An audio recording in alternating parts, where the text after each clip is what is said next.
8:45. This is the Sri Lanka Broadcasting Corporation. Here is the news edited by Danushka Madhwala and read by Indrani Senanayaka. The headlines. The Prime Minister instructs officials to take necessary steps to direct school leavers towards vocational training. No final government decision yet regarding domestic credit optimisation. The Premier praises British envoy's efforts to promote UK-Sri Lanka ties. The annual Asala Mahaperahara of the Ruhuna Mahakataragama Devalaya commenced. Over 45,600 dengue cases and 27 deaths have been reported so far.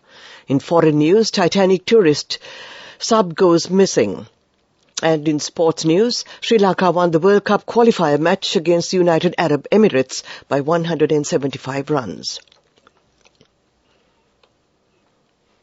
Prime Minister Dinesh Gunawardena instructed the government officials to take immediate measures to ensure that the school leavers are engaged in vocational training, a prerequisite for employment opportunities during the Regional Development Committee meeting held at the Maharagama Divisional Secretariat today. The Prime Minister instructed the officials to prepare a proper data report on the children who drop out of school and direct them to free training courses. He further explained that if children who leave school at the end of the GCE O-level and GCE A-level exams do not have further education, their personal development may be neglected and their social problems may also be created. Thus, it is essential that the children who were registered in the school up to the ordinary level or up to the advanced level should be recorded at the relevant divisional secretariat, and that it is imperative to find out the way in which these children omit the exam and for what reason they do so.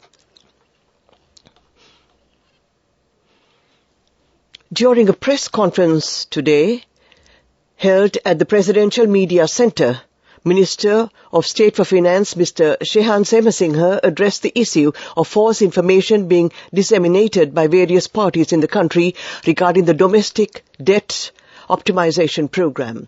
He emphasized that the government has not made a final decision on this matter. Minister Semasinghe further emphasized the sensitivity surrounding the optimization of domestic debt and assured that the government is approaching this issue with utmost responsibility. Mr. Semasinghe reaffirmed the government's dedication to achieving improved optimization in order to uphold the stability of Sri Lanka's banking and financial system. His remarks were made in line with the conference's theme, Collective Path to a Stable Country. This news comes to you from the Sri Lanka Broadcasting Corporation. We continue with local news.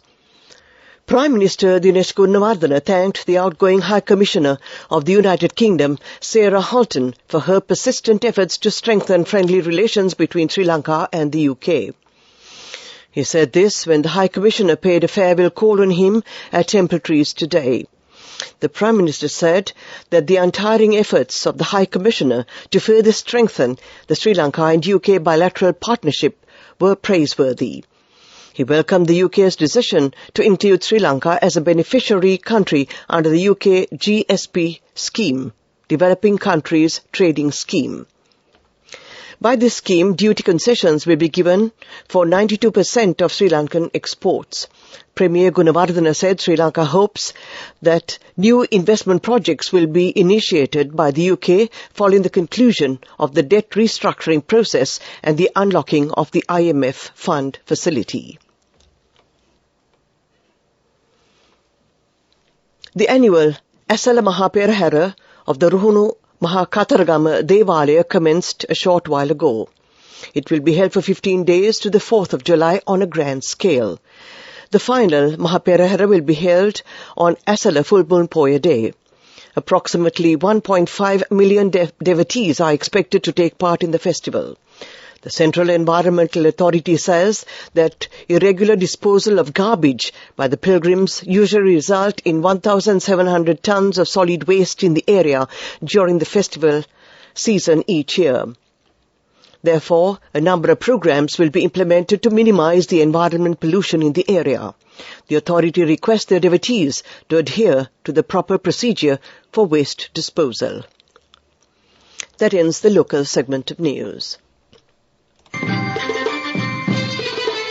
The main news story is brought to you by Siddhalepa Vedamahatmya. Indian naval submarine Vagir, which is the latest indigenous Calvary-class submarine of the Indian Navy, will undertake an operational visit to Colombo from today to the 22nd of this month to commemorate the 9th edition of the International Day of Yoga under the theme Global Ocean Ring. The commanding officer of the Indian Naval Submarine, Commander Divakar S., will call on Commander Western Naval Area Rear Admiral Suresh De Silva during the submarine's visit. The vessel would be open for visitors and school children.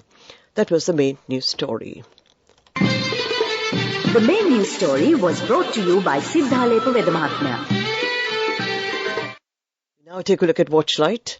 The number of dengue-infected people in Sri Lanka has exceeded 45,000 in the last 5.5 months of this year. According to the National Dengue Control Unit, during that period, the number of dengue-infected deaths has increased to 27. As of yesterday, 45,606 dengue-infected people have been reported from Sri Lanka, of which 22,800 are from the Western Province. Health officials have identified 67 MOH divisions as dengue high-risk zones. That came to you in Watchlight. We now take a look at the world news. First, the headlines. US and China pledge to stabilize tense relationship after talks. As New Zealand's glaciers melt, voters approve new climate law to cut planet heating pollution. Titanic tourist sub goes missing. The US and China have pledged to stabilize their tense relationship following the US Secretary of State Antony Blinken's 2-day visit to Beijing. Mr. Blinken met China's President Xi Jinping for talks today, restarting high-level communications between the rival superpowers. Mr. Xi said they had made progress, while Mr. Blinken indicated that both sides were open for further talks, but the top US diplomat made clear that there remain major differences. Relations between Beijing and Washington have plummeted in the wake of a Trump-era trade war. Beijing's assertive claims over Taiwan and the shooting down of an alleged Chinese spy balloon over the US earlier this year. Swiss voters have approved a new law to cut the use of fossil fuels and significantly reduce levels of planet heating pollution as the country faces alarming levels of glacier melt. The law, which was approved by just over 59% of voters during a referendum held on Sunday, requires that the country reach net zero, where it would remove from the atmosphere at least as much planet-warming pollution as it emits by 2050. Switzerland currently imports around 3/4 of its energy, with all of its oil and gas coming from abroad. The new bill includes measures to lower energy consumption and support companies to use more climate-friendly technology.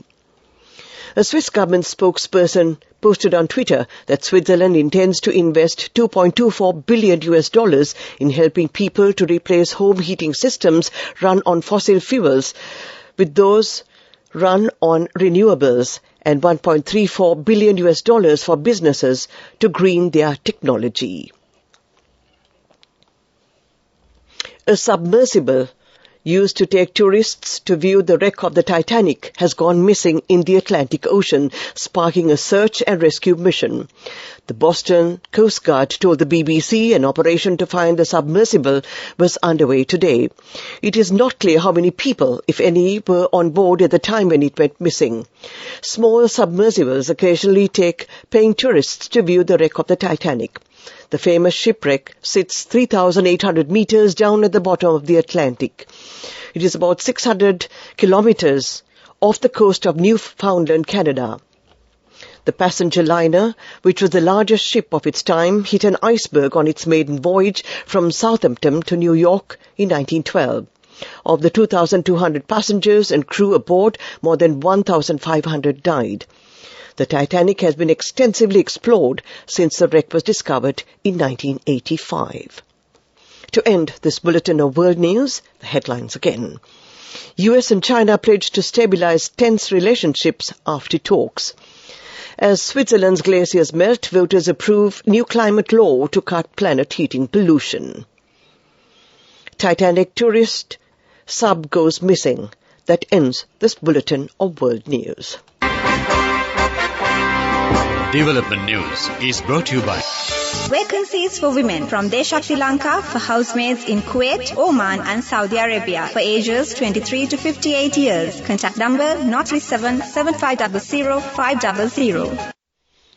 On to development news. The Department of Immigration and Immigration says that a total of 3,265 passport applications have been received thus far through the newly launched online passport application system.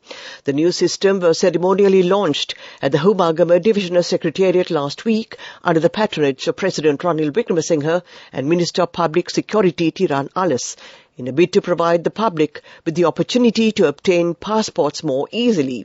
The new passports will be delivered to the applicant's residence within a span of 3 days under this new procedure. That was development news.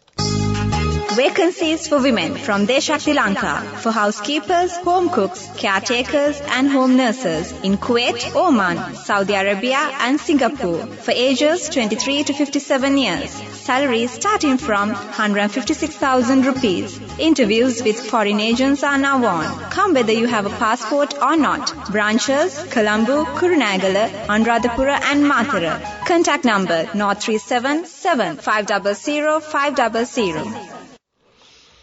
Sports news. Sri Lanka has won the World Cup qualifier match against the United Arab Emirates by 175 runs. Batting first, Sri Lanka scored 355 runs for the loss of 6 wickets. 4 Sri Lankan players were able to score half-centuries. Ali Nasser took 2 wickets. In reply, the United Arab Emirates were only able to score 180 runs all out in 39 overs. Wanindu Hasaranga took 6 wickets and he was judged as the man of the match. This match was played in Bulawayo, Zimbabwe, and that was sports news. Go ekathiyana youth ekata life eke change ekata niyamata set wenna as wahagena dakapu hina habe karanna youth ekata niyamata set wenna friendship eka menna. The all new NSB Ithru account, NSB IAM, a plan for your dream. Business News, sponsored by National Savings Bank, the safest place for your money. For those who find electric cars a bit boring, Toyota engineers are working on a realistic feeling fake manual transmission as a possible feature. To be clear, a manual transmission on an electric car would serve absolutely no purpose. It would be just for fun, an add-on for people who like shifting gears in their gasoline-powered cars. Toyota, long skeptical of electric vehicles, has been planning a more aggressive push into the sector. That will mean finding ways to appeal to all sorts of consumers. A feature like this could help lure holdouts who aren't attracted to an electric vehicle's usual smoothness and simplicity. Most electric cars have only a 1-speed transmission because of their fast-spinning electric motors don't need the extra help from different gears ratios at different speeds. Business News, sponsored by National Savings Bank, the safest place for your money. Go ekathiyana youth ekata life eke change ekata niyamata set wenna as wahagena dakapu hina habe karanna youth ekata niyamata set wenna friendship eka menna. The all new NSB Ithru account, NSB IAM, a plan for your dream. Binance and the U.S. Securities and Exchange Commission reached an agreement to avoid a full asset freeze, the platform of the U.S. and keep customer assets in the United States, after U.S. District Judge signed off a consent order filed Saturday. The agreement was reached amid a wide-ranging ongoing lawsuit filed by the SEC, which would take months, if not years, to resolve, accusing the company of running an illegal securities exchange. The defendants agreed to repatriate assets held for the benefit of U.S. customers. The agreement makes sure those assets are protected and remain in the United States to prevent them from moving offshore, according to the consent order. That was economic news. Weather report. Several spells of showers will occur in the western, Sabaragama, central and northwestern provinces and in the Galle, Mathura and Puttalam districts. A few showers will occur in the north-central province and in the Kurunegala district. Showers or thundershowers may occur at a few places in the Uva province and in the Ampara and Batticaloa districts during the evening or at night. Strong winds, about 40 to 45 kilometers per hour, can be expected at times on the western slopes of the Central Hills, the North-Central Province and in the Puttalam, Hambantota and Trincomalee districts. To end tonight's news broadcast, the headlines again. The Prime Minister instructs officials to take necessary steps to direct school leavers towards vocational training. No final government decision yet regarding domestic credit optimization. The Premier praises British envoys' efforts to promote UK-Sri Lanka ties. The annual Asala Mahaperahara of the Ruhuna Maha Kataragama Devalaya commenced. Over 45,600 dengue cases and 27 deaths have been reported so far. In foreign news, Titanic tourist sub goes missing. And in sports news, Sri Lanka won the World Cup qualifier match against the United Arab Emirates by 175 runs. That ends tonight's news broadcast.